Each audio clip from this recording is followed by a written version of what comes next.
I just got a delivery. The box doesn't look great. So we're gonna see if this dragon fruit plant is okay. Dragon fruit is a pretty sturdy plant, so I'm not super worried yet, but we will see.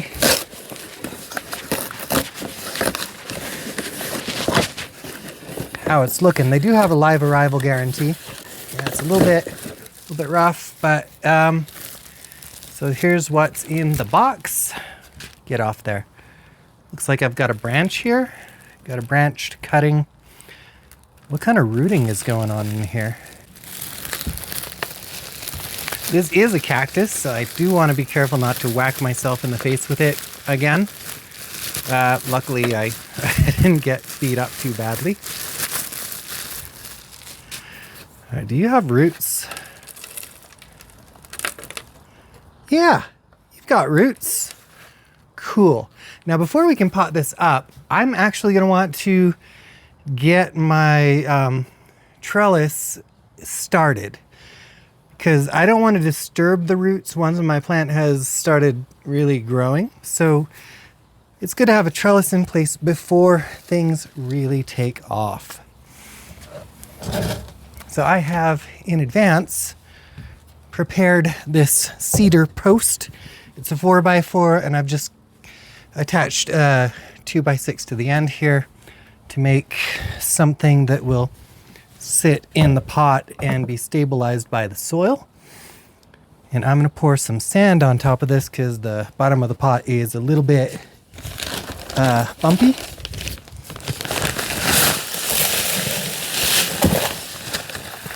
Now this pot is really big, so probably what I'm going to be doing is replanting cuttings in the pot to get more dragon fruit going on, because I can probably do 4 or 5 plants in here, and that will mean more fruit, which means I want to do it. And because this is full of sand, and sand kind of moves around very easily, I can use that to get my stake straight up. There we go. Nice. Now I'm going to want to grab a bag or two of cactus soil. Let's see. That 4x4 takes up a lot of space in the pot.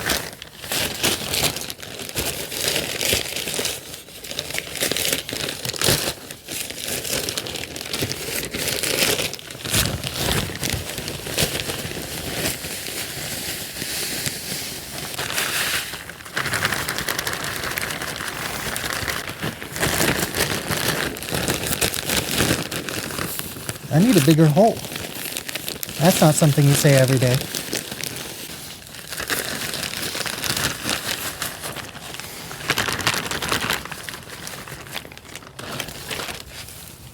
There we go. All right, if you are curious, this is Selenicereus undatus. So it looks like I've got a very abbreviated main stem. And then I've got this that looks like it wants to become the main stem. So this is how we're gonna go.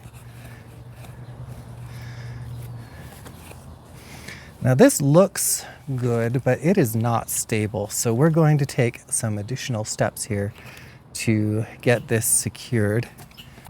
It looks like most of the spikes came off in shipping. Normally these are really uncomfortable to handle and you should wear gloves. So do not follow my example here. It's a cactus, and it's very cactusy. All right, I found some horticultural tape in the greenhouse. Now I just need to find some scissors.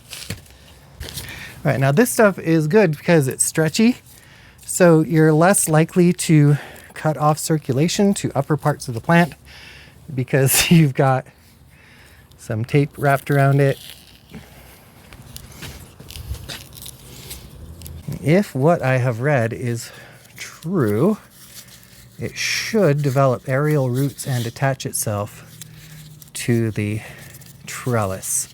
This trellis is not complete, but my day is done. I am so tired.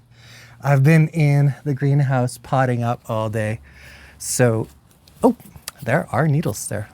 So what we're gonna do is I'm gonna take this inside and allow it to adjust to the pot and root in cooler and warmer conditions depending on the time of day.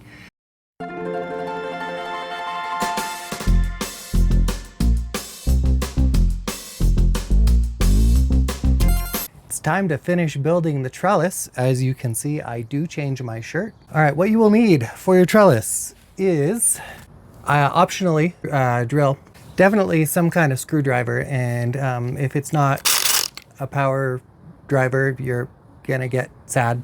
And 5 pieces of wood that are all the same length. I'm using Douglas fir. Even though it doesn't resist rot as well as cedar, it still resists rot as better than white pine, and it's cheap. And I got this Douglas fir from the purple pile at a big box store. So they hit it with the purple paint to show that it sucks, and then you buy it at like 70% off. This was discounted for 2 reasons. It's because it's really close to the heartwood, and you can definitely see that manifesting right here and here. That's mostly it. Also, it was a little bit cupped and bent. So the whole board sucked, but each of these pieces is straight enough to do the job, and I'm gonna use them because they were like $1. Like all of this was $1. All right, so what's important is that they all need to be as close to the same length as possible, just so it looks good and is sturdy. The length, you can vary a little bit. These are approximately 18 inches, and I think that's a good length. So I'm gonna start by lining these up. I like to line things up on a flat surface and then just drill in sideways. A pilot hole will help keep the wood from splitting. That's especially important if your wood is knotty. I've got a very knotty board, so knotty. All right, I do just 1 on each side because that gives me a little leeway for straightening things up if I need to.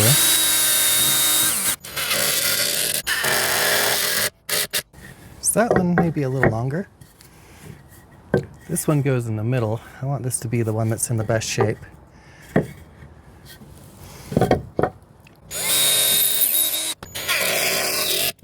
Oh, okay, so that's twisted. I got what I paid for.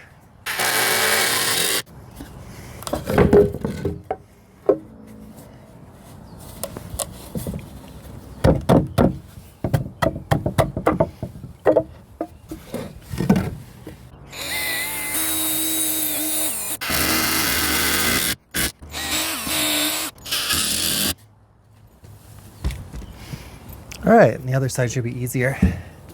Did I bust out the back? No. Oh, good. That would make me look terribly unprofessional. I've been framed.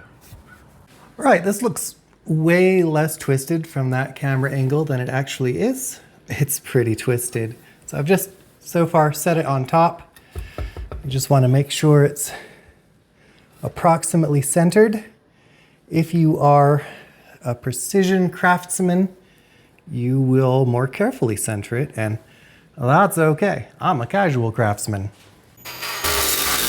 I'm gonna use 5 screws just because I want this to be well held onto my center post.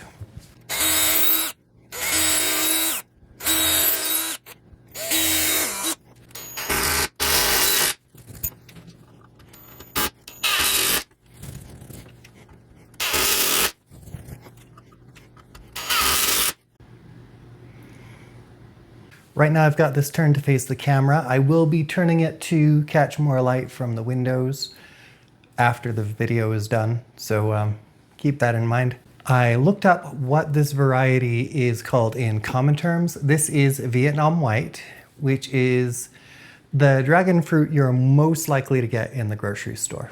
So if you tasted that and you're like, oh, this is flavorless, why would anyone want to grow it? It's because they usually pick it too soon. So I'm looking forward to eventually finding out what it tastes like if I pick it fully ripe. It's going to take about a year or two before I can get fruit from this plant. Starting from cuttings, it would take longer if you were starting from seed. It takes 5 to 7 years from seed to get to fruit. Vietnam white is an ideal starter to our dragon fruit journey because it is both self-pollinating and self-fertile, which means I don't have to mess about with trying to pollinate it, and I don't have to have a complementary plant to pollinate it. And that's super important if you just have one. There are more exotic varieties. If you have like a heated greenhouse in my zone, or you live somewhere warmer, you're of course going to want to go crazy eventually and grow all the kinds. But I only have room for one more plant next to my lemon tree here. Now that I've sent my avocado to live with someone else, the dragon fruit will take up that space. As soon as temperatures are consistently above 50 degrees Fahrenheit at night, I will be moving my dragon fruit plant and my lemon tree outside to live and hang out and do maximum photosynthesis. But I am going to wait until nighttime temperatures are safe for them because I don't want to lose my plants. So let's see, to summarize, succulent or citrus potting mix.